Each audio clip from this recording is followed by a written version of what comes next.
ನಮಸ್ಕಾರ. ಅವನಿ designs and ಕ್ರಿಯೇಷನ್ಸ್ಗೆ ಸ್ವಾಗತ. Friends, ನಮ್ಮ ಹತ್ರ ನೆಟೆಡ್ ವೇಲ್ ಇರುತ್ತೆ, ಇಲ್ಲ ನೆಟೆಡ್ ಡ್ರೆಸ್ ಇರುತ್ತೆ. ಅದು ಹಾಕಿ ಬಿಟ್ಟಾದಮೇಲೆ ಮತ್ತೆ ಅದು ಏನೂ ಯೂಸಿಗೆ ಬರೋದಿಲ್ಲ. ಅದಕ್ಕಾಗಿ ನಾನು ಇವತ್ತು ಆ ನೆಟೆಡ್ ವೇಲಿಂದ ನಂದು ಒಂದು ಡ್ರೆಸ್ಸಿನ ವೇಲು ಹಳೇದಾಗಿತ್ತು. ಮೀನ್ಸ್ ಡ್ರೆಸ್ ಹಾಳಾಗಿ ಹೋಗಿದೆ, ವೇಲೊಂದು ಹಾಗೆ ಇಟ್ಟಿದ್ದೆ. ಅದನ್ನು ಇವತ್ತೇನಾದರೂ ಮಾಡೋಣ ಅಂತ ತಗೊಂಬಂದೆ. ಏನು ಮಾಡ್ತೀನಿ ಅಂತ ಹೇಳ್ತೀನಿ. ಅದಕ್ಕೂ ಮುಂಚೆ ನೀವು ಯಾರೆಲ್ಲ ನಮ್ಮ ಚಾನಲ್ಗೆ ಸಬ್ಸ್ಕ್ರೈಬ್ ಆಗಲಿಲ್ವೋ ಸಬ್ಸ್ಕ್ರೈಬ್ ಮಾಡಿ, ಪಕ್ಕದಲ್ಲಿರೋ ಬೆಲ್ ಐಕಾನ್ನ ಪ್ರೆಸ್ ಮಾಡಿ. ಹಾಗೆ ನಮ್ಮ Facebook page Avani designs kitchen and rangoli ಅದನ್ನು ಕೂಡ ಫಾಲೋ ಮಾಡಿ ಅಂತ ಹೇಳ್ತಾ ಇವತ್ತಿನ ವಿಡಿಯೋವನ್ನು ಸ್ಟಾರ್ಟ್ ಮಾಡಿ ಬಿಡೋಣ ಬನ್ನಿ. ಫ್ರೆಂಡ್ಸ್, ಏನು ಗೊತ್ತಾ, ನಿಮಗೆ ಏನಾದರೂ ಮೆಟೀರಿಯಲ್ಸ್ ಬೇಕಾದರೆ ತುಮಕೂರಿನ ಕವಿತಾ ಎಂಟರ್ಪ್ರೈಸಸ್ಸಲ್ಲಿ ನಿಮಗೆ ಬೇಕಾಗಿರೋ ಎಲ್ಲ ಮೆಟೀರಿಯಲ್ಸ್ಗಳು ಕೂಡ ಸಿಗುತ್ತೆ. ಅವರ ವೆಬ್ಸೈಟ್ ಲಿಂಕನ್ನು ನಾನು ಹಾಕಿರ್ತೀನಿ. ನೀವು ನಿಮಗೆ ಬೇಕಾದ ಮೆಟೀರಿಯಲ್ಸ್ಗಳನ್ನು ನಿಮ್ಮ ಮನೆ ಬಾಗಿಲಿಗೆ ನೀವು ತರಿಸ್ಕೊಬೋದು. ನೋಡಿ, ನನ್ನ ವೇಲಲ್ಲಿ ಈ ರೀತಿಯಾಗಿ ಲೇಸ್ ಇದೆ. ಆ ಲೇಸನ್ನು ಫಸ್ಟು ಕಿತ್ಕೊಂಡ್ಬಿಡ್ತೀನಿ. ಆ ಲೇಸೇನು ನಮಗೆ ಈ ವಿಡಿಯೋಕ್ಕೆ ಯೂಸ್ ಆಗೋದಿಲ್ಲ. ಏನು ಅಂತ ಹೇಳ್ತೀನಿ ನೆಕ್ಸ್ಟ್ ವಿಡಿಯೋದಲ್ಲಿ. ಇದನ್ನು ಏನಾದರೂ ಯೂಸ್ ಮಾಡಿ ತೋರಿಸ್ತೀನಿ. ಈಗ ಪೂರ್ತಿ ಕಿತ್ಕೊಂಡ್ಬರ್ತೀನಿ. ನಾನಿವತ್ತು ಮಾಡ್ತಾಯಿದ್ದೀನಿ ಇದರಿಂದ ಒಂದು ಬ್ಯೂಟಿಫುಲ್ ಆದ ಹಾರ. ಈ ಹಾರ ಮಾಡಲಿಕ್ಕೆ ಏನೇನು ತೊಗೊಂಡಿದ್ದೀನಿ ಅಂತಲೂ ಕೂಡ ನೆಕ್ಸ್ಟ್ ಹೇಳ್ತೀನಿ. ನೋಡಿ, ಇಷ್ಟು ಲೇಸು ಬಂದಿದೆ. ನೆಕ್ಸ್ಟ್ ಏನಕ್ಕಾದರೂ ಕೂಡ ಅದನ್ನು ಯೂಸ್ ಮಾಡೋಣ. ಈಗ ನಾನು ಏನು ಮಾಡ್ತೀನಿ ಅಂದರೆ ವೇಲನ್ನು 2 ಪೀಸಾಗಿ ಮಡ್ಚ್ಕೊತೀನಿ. ನಾವಿತ್ತು ಸೂಪರಾದ ಮತ್ತು ಈಸಿಯಾಗಿ ಮಾಡ್ಬೋದಾದಂಥ ಹಾರವನ್ನು ಇವತ್ತು ಮಾಡೋಕ್ಕೆ ತೋರಿಸ್ತೀನಿ. ಕಟ್ ಮಾಡೋಕ್ಕೆ ಈಸಿ ಆಗುತ್ತೆ ಅಂತ ಅಂದ್ಕೊಂಡು ನಾನಿಲ್ಲಿ ಫೋಲ್ಡ್ ಮಾಡ್ಕೊತಿದ್ದೀನಿ ಅಷ್ಟೇ. ಹೀಗೆ ಉದ್ದಕ್ಕೆ ಇರುತ್ತಲ್ಲ ವೇಲು, ಆ ಜಾಗವನ್ನು ನಾನು ಫೋಲ್ಡ್ ಮಾಡ್ಕೊಂಡಿದ್ದೀನಿ. ಹೀಗೆ ಪೂರ್ತಿ ಮಡ್ಚ್ಕೊಂಡ್ರೆ ಅಳತೆ ಮಾಡ್ಕೊಂಡು ಕಟ್ ಮಾಡ್ಕೊಳ್ಳಿಕ್ಕೂ ಕೂಡ ಈಸಿಯಾಗಿ ಆಗತ್ತೆ. ಈಗ ಏನು ಮಾಡಬೇಕು ಅಂತಂದರೆ, ತುಂಬ ಇದು ಮಾಡ್ಕೊಳ್ಳೋಕ್ಕೆ ಹೋಗಬೇಡಿ. ಇಲ್ಲಿ ತುದಿಗಿರೋದು ದಾರ ಎಲ್ಲ ಇರುತ್ತಲ್ಲ, ಅದನ್ನು ನಾವು ಕೊನೆಗೆ ಈ ರೀತಿಯಾಗಿ ಮಾಡಿದ್ರೆ ಬರುತ್ತೆ. ಏನು ತಲೆ ಬಿಸಿ ಮಾಡ್ಕೊಳ್ಳೋದು ಬೇಡ. ಈಗ ನಾವೇನು ಮಾಡಬೇಕು ಅಂದರೆ 1.5 ಇಂಚು ಅಥವಾ ನಮಗೆ ಎಷ್ಟು ದೊಡ್ಡಕ್ಕೆ ಬೇಕು ಹಾರ ಅಂತಲೂ ಕೂಡ ನೋಡ್ಕೊಬೋದು. 1.5 ಇಂಚು ಅಥವಾ 2 ಇಂಚಿಗೆ ಮಾರ್ಕ್ ಮಾಡ್ಕೊಬೇಕು. ನಾನಿಲ್ಲಿ 2 ಇಂಚಿಗೆ ಮಾರ್ಕ್ ಮಾಡ್ಕೊತಾ ಇದ್ದೀನಿ. 2 ಇಂಚಿಗೂ ಕೂಡ ಮಾರ್ಕ್ ಮಾಡಿಕೊಂಡು ಉದ್ದಕ್ಕೆ ಕಟ್ ಮಾಡ್ಕೊಳ್ಳೋದು. ಹೀಗೆ ಈ ಕಡೆನೂ ಕೂಡ ಮಾರ್ಕ್ ಮಾಡ್ಕೊಂಡ್ಬಿಟ್ರೆ ಕಟ್ ಮಾಡಲಿಕ್ಕೆ ಈಸಿಯಾಗಿ ಬರುತ್ತೆ. ಹೀಗೆ ಪೂರ್ತಿ ವೇಲನ್ನು ಕೂಡ ಮಾರ್ಕ್ ಮಾಡಿಕೊಂಡು ಕಟ್ ಮಾಡ್ಕೊಬೇಕು.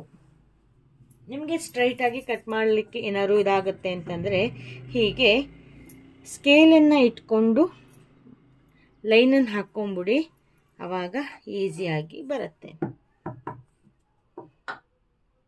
ಒಂದೇ ಸರಿ ಹೀಗೆ ಎಳಿಲಿಕ್ಕೆ ಬರೋದಿಲ್ಲ. ಜಸ್ಟ್ ಒಂದು ಚೂಚೂರು ಮಾಡಿಕೊಂಡು ಇಲ್ಲಿ ಲೈನನ್ನು ಹಾಕ್ಕೊಳ್ಳಿ. ಲೈನ್ ಹಾಕಿದ್ದು ಕಾಣಿಸ್ತಾ ಇದೆಯಲ್ಲ, ಆ ಲೈನಿಗೆ ನಾವು ಕಟ್ ಮಾಡ್ಕೊಬೇಕು. ಆವಾಗ ಎಲ್ಲೂ ಕೂಡ ವ್ಯತ್ಯಾಸ ಆಗೋದಿಲ್ಲ. ಕರೆಕ್ಟಾಗಿ ಬಟ್ಟೆಯನ್ನು ಇಟ್ಕೊಂಡು ಕಟ್ ಮಾಡ್ಕೊಳ್ಳಿ. ಹೀಗೆ ಇಡೀ ವೇಲನ್ನು ಕೂಡ 2 ಇಂಚಿಗೆ ನಾನು ಕಟ್ ಮಾಡಿಕೊಂಡು ತಗೊಂಡು ಬರ್ತೀನಿ. ಆಮೇಲೆ ಇದಕ್ಕೆ ಯಾವ್ಯಾವ ಐಟಮನ್ನು ತಗೊಂಡಿದ್ದೀನಿ ಅಂತ ಹೇಳ್ತೀನಿ. ನೋಡಿ, ಪೂರ್ತಿಯನ್ನು ಕೂಡ 2 ಇಂಚಿಗೆ ಕಟ್ ಮಾಡ್ಕೊಂಬಂದಾಯಿತು. ಇಷ್ಟಿಷ್ಟು ಉದ್ದಕ್ಕೆ ಬರುತ್ತೆ. ಸುಮಾರು ಪೀಸು. ನಾನು ಇದೊಂದೇ ಕಲರನ್ನು ಯೂಸ್ ಮಾಡ್ತಾಯಿದ್ದೀನಿ. ಮತ್ತು ಈಗ ನಾನು ಈ ಹಾರಕ್ಕೆ ಈ ರೀತಿಯಾದ ಕ್ಯಾಪನ್ನು ಯೂಸ್ ಮಾಡ್ತಾಯಿದ್ದೀನಿ. ನಿಮಗೆ ಈ ಕ್ಯಾಪು ಕೂಡ ತುಮಕೂರಿನ ಕವಿತಾ ಎಂಟರ್ಪ್ರೈಸಸ್ಸಲ್ಲಿ ಸಿಗತ್ತೆ. ಹಾಗೆಯೇ ನಾನಿಲ್ಲಿ ಈ ರೀತಿ ಬೀಡ್ಸನ್ನು ಯೂಸ್ ಮಾಡ್ತಾಯಿದ್ದೀನಿ. ಈಗ ಹೇಗೆ ಮಾಡೋದು ಅಂತ ನೋಡೋಣ. ನೋಡಿ, ಈಗ ಸೂಜಿಗೆ ದಾರವನ್ನು ಪೋಣಿಸ್ಕೊಂಡ್ಬಂದಾಯಿತು.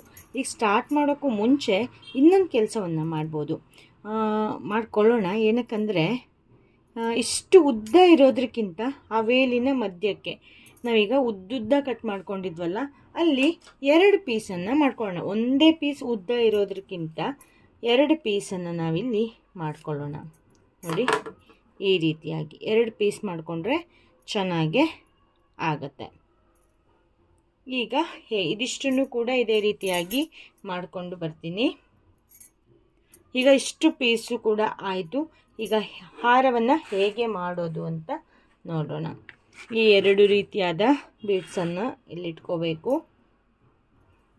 ಆಮೇಲೆ ನಾನು ಇಲ್ಲಿ ಎಷ್ಟು ಉದ್ದ ಬರುತ್ತೆ ಅಂತ ನಾನು ಅಂದಾಜು ಮಾಡಲಿಲ್ಲ, ಅದಕ್ಕಾಗಿ ದಾರವನ್ನು ಕಟ್ ಮಾಡ್ಕೊತಾ ಇಲ್ಲ. ಫಸ್ಟ್ ಸ್ಟಾರ್ಟಿಂಗಲ್ಲಿ ಒಂದಷ್ಟು ಬೀಡ್ಸ್ ಇದ್ದರೆ ಚೆನ್ನಾಗೆ ಕಾಣಿಸುತ್ತೆ. ಅದಕ್ಕೋಸ್ಕರ ನಾನು ಏನು ಮಾಡ್ತಾಯಿದ್ದೀನಿ, ಇಲ್ಲೊಂದು 6 ಬೀಡ್ಸ್ಗಳನ್ನು ನಾನಿಲ್ಲಿ ಪೋಣಿಸ್ಕೊತಿದ್ದೀನಿ.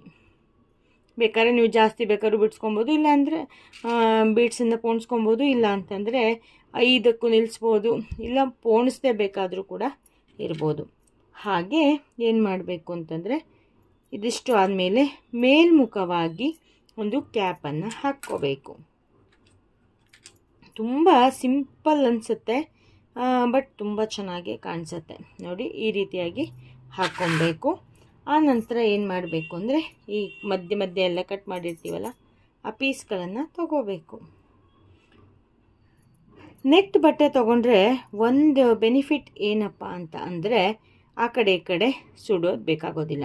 ಹೀಗೆ ಈ ನೆಟ್ ಬಟ್ಟೆಯ ಮಧ್ಯಕ್ಕೆ ಈ ರನ್ನಿಂಗ್ ಸ್ಟಿಚ್ಚನ್ನು ಹಾಕಬೇಕು. ಈ ಗ್ಯಾಪಿನ ಡಿಸ್ಟೆನ್ಸಲ್ಲಿ ಕಾಣಿಸ್ತಾ ಇದೆಯಲ್ಲ, ಇಷ್ಟು ಹಾಕಿದ್ರೂ ಕೂಡ ಸಾಕಾಗತ್ತೆ. ತುಂಬ ಸಣ್ಣಕ್ಕೆ ಹಾಕಬೇಕು ಅಂತಲೂ ಕೂಡ ಇರೋದಿಲ್ಲ.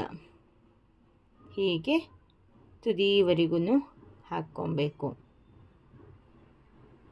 ಹೀಗೆ ತುದಿವರೆಗೂ ಹಾಕ್ಕೋತೀನಿ. ನೋಡಿ, ಈ ರೀತಿ ಪೋಣಿಸ್ಕೊಂಡು ಆದಮೇಲೆ ಒಂದು ಸರಿ ಹೀಗೆ ಟರ್ನ್ ಮಾಡಬೇಕು. ಆವಾಗ ಎಲ್ಲ ಕಡೆಯೂ ಕೂಡ ಚೆನ್ನಾಗೆ ಬರುತ್ತೆ. ಆಮೇಲೆ ಸೂಜಿಯಿಂದ ಇಳಿಸ್ಕೊಬೇಕು. ಇಳಿಸ್ಕೊಂಡು ಕ್ಯಾಪನ್ನು ಕೆಳಮುಖವಾಗಿ ಹಾಕಬೇಕು. ನೋಡಿ, ಈ ರೀತಿಯಾಗಿ ಕಾಣಿಸುತ್ತೆ. ಒಂಥರ ಡಿಫ್ರೆಂಟಾಗಿ ಚೆನ್ನಾಗಿ ಫ್ಲವರ್ ಆಗಿ ಬರುತ್ತೆ. ಹಾಗೆ ಈ ಬೀಡ್ಸ್ ಒಂದು ಬೀಡ್ಸನ್ನು ಹಾಕ್ಕೋಬೇಕು. ಮತ್ತು ಕ್ಯಾಪನ್ನು ಮೇಲ್ಮುಖವಾಗಿ ಹಾಕ್ಕೋಬೇಕು. ಮತ್ತು ಇನ್ನೊಂದು ಪೀಸನ್ನು ತಗೊಂಡು ಸೇಮ್ ಇದೇ ರೀತಿಯಾಗಿ ಪೋಣಿಸ್ಬೇಕು. ಪೋಣಿಸಿ ಆದಮೇಲೆ ಕ್ಯಾಪನ್ನು ಕೆಳಮುಖವಾಗಿ ಹಾಕಬೇಕು. ಆಮೇಲೆ ಒಂದು ಬೀಡ್ಸನ್ನು ಹಾಕಬೇಕು. ಮತ್ತು ಕ್ಯಾಪನ್ನು ಮೇಲ್ಮುಖವಾಗಿ ಹಾಕಿ ಬಟ್ಟೆಗೆ ರನ್ನಿಂಗ್ ಸ್ಟಿಚ್ಚನ್ನು ಹಾಕ್ಕೊತ ಹೋಗಬೇಕು. ಇದೇನೇ ಕೊನೆವರೆಗೂ ಕೂಡ ಮುಂದುವರಿಯುತ್ತೆ. ನಾನು ಪೂರ್ತಿ ಮುಗಿಸ್ಕೊಂಬರ್ತೀನಿ. ಆಮೇಲೆ ನಾನು ಸ್ಟಾರ್ಟಿಂಗಲ್ಲೂ ಏನು ಮಾಡಿಲ್ವಲ್ಲ, ಸ್ಟಾರ್ಟಿಂಗು ಮತ್ತು ಎಂಡಿಂಗು ಏನು ಮಾಡಬೇಕು ಅನ್ನೋದನ್ನು ಹೇಳ್ಕೊಡ್ತೀನಿ. ಇಲ್ಲಿ ನೋಡಿ, ಪೂರ್ತಿಯಾಗಿ ಪೋಣಿಸ್ಕೊಂಬಂದಿದ್ದೀನಿ. ಎಷ್ಟು ಚೆನ್ನಾಗಿ, ಎಷ್ಟು ಕ್ಯೂಟಾಗಿ ಕಾಣಿಸ್ತಾ ಇದೆ ಅಂತ. ಈಗ ಒಂದು ಇಷ್ಟು ದಾರವನ್ನು ಎಕ್ಸ್ಟ್ರಾ ಬಿಟ್ಕೊಂಡು ಇಲ್ಲಿ ಈ ಕಡೆ ಎಷ್ಟಿದೆಯೋ ಅಷ್ಟು ಇಟ್ಕೊಂಡು ಈ ಕಡೆಯೂ ಕೂಡ ಕಟ್ ಮಾಡ್ಕೊತೀನಿ. ಈಗ ನಾವು ಏನು ಮಾಡ್ಬೋದಪ್ಪ ಅಂತಂದರೆ ಇದನ್ನು ಹಿಂದ್ಗಡೆ ನಾವು ಫೋಟೋಕ್ಕೆಲ್ಲ ಹಾಕಿದ್ರೆ ಇದನ್ನು ನಾವು ಅಲ್ಲಿ ಫೋಟೋ ಇದಕ್ಕೆ ಕಟ್ಕೊಬೋದು. ಅದಕ್ಕಾಗಿ ಇಲ್ಲಿ ನಾವು ಎಂಡನ್ನು ಹೇಗೆ ಮಾಡೋಣ ಅಂತಂದರೆ ಈ ಲಾಸ್ಟ್ ಬೀಡ್ಸ್ ಇರುತ್ತಲ್ಲ, ಆ ಬೀಡ್ಸಿಗೆ 2 ನಾಟನ್ನು ಹಾಕ್ಕೊಂಬಿಟ್ರೆ ಯಾವ ಬೀಡ್ಸ್ಗಳು ಕೂಡ ಬಿಚ್ಚಿ ಹೋಗೋದಿಲ್ಲ, ಮತ್ತು ಯಾವ ಬೀಡ್ಸ್ಗಳು ಕೂಡ ಈ ಕಡೆ ಬರೋದಿಲ್ಲ. ಹೀಗೆ ಚಂದ ಮಾಡಿ ಹಾಕ್ಕೋಬೇಕು. ಹೀಗೆ ನೋಡಿ, ಈಗ ಸುಂದರವಾದ ಹಾರ. ನಾವು ಯಾವುದ್ರಲ್ಲಾದ್ರೂ ಏನಾದರೂ ಮಾಡಬೇಕು ಅಂತ ಅಂದ್ಕೊಂಡ್ರೆ ಏನಾದರೂ ಒಂದು ಮಾಡಬಹುದು ಅನ್ನೋದಕ್ಕೆ ಇದೇ ಉದಾಹರಣೆ. ಸುಮ್ಮನೆ ವೇಲ್ ಸಿಕ್ತು ಅಂದರೆ ಎಲ್ಲೋ ಇಟ್ಟಿದ್ದು ಏನೋ ವಸ್ತು ತೆಗಿಬೇಕಾದ್ರೆ ಸಿಕ್ತು. ಎಷ್ಟು ಚೆನ್ನಾಗಿರೋ ವಸ್ತು ಆಯಿತು, ಎಷ್ಟು ಸ್ಮೂತಾಗಿ ಆಗಿದೆ, ತುಂಬ ಚೆನ್ನಾಗಿದೆ. ನಿಮಗೂ ಕೂಡ ಈ ಹಾರ ಇಷ್ಟ ಆಯಿತು ಅಂತ ಅಂದ್ಕೊತೀನಿ. ಇಷ್ಟ ಆದರೆ ಈಗಲೇ ಲೈಕ್ ಮಾಡಿ, ಶೇರ್ ಮಾಡಿ, ಕಾಮೆಂಟ್ ಮಾಡಿ. ನೀವಿನ್ನೂ ನಮ್ಮ ಚಾನಲ್ಗೆ ಸಬ್ಸ್ಕ್ರೈಬ್ ಆಗದೇ ಇದ್ದರೆ ಪ್ಲೀಸ್ ಸಬ್ಸ್ಕ್ರೈಬ್ ಮಾಡಿ. ಹಾಗೆ ನಮ್ಮ ಫೇಸ್ಬುಕ್ ಪೇಜನ್ನು ಕೂಡ ಫಾಲೋ ಮಾಡಿ ಅಂತ ಹೇಳ್ತಾ ಇವತ್ತಿನ ವಿಡಿಯೋವನ್ನು ನಾನು ಇಲ್ಲಿಗೆ ಮುಗಿಸ್ತಾ ಇದ್ದೀನಿ. Thank you, bye, take care, ಶುಭ ದಿನ. ವಿಡಿಯೋ ನೋಡಿದ್ದಕ್ಕಾಗಿ ಧನ್ಯವಾದಗಳು. ನೆಕ್ಸ್ಟ್ ಅಪ್ಡೇಟಿಗಾಗಿ ಕಾಯ್ತಾ ಇರಿ. Thank you, bye, take care, ಶುಭ ದಿನ.